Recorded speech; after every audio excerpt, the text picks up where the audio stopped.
Tapos ang isang matagumpay na anti-illegal drug operation umabot sa 1.6 million pesos na halaga ng full-grown marijuana plants ang binunot at sinunog ng mga tauhan ng PNP Cordillera.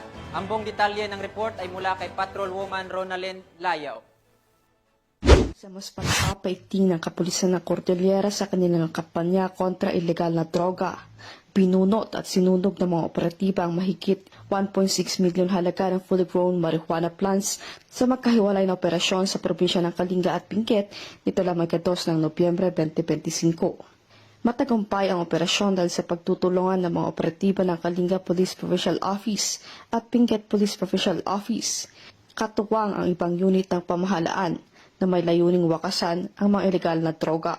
Nagresulta ang operasyon sa pagkadiskubre ng 3 plantasyon sa barangay Takadang, Kibungan, Benguet na may tanim na 5,250 piraso ng fully grown marijuana plants na may standard sharp price na 1 milyon at 50,000 piso.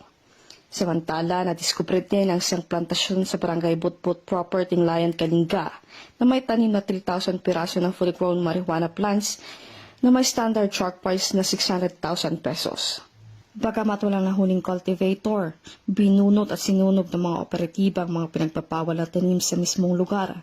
Matapos makakuha ng sapat na sample upang isumite sa Regional Forensic Unit CAR para sa karagdagang pagsusuri.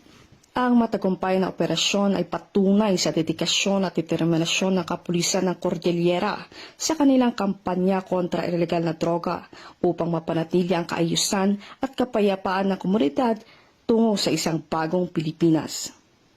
Mula dito sa Baguio City, ako po inyong PNN correspondent, Patrolwoman Layaw, alagad ng batas, tagataguyod ng balitang pulis.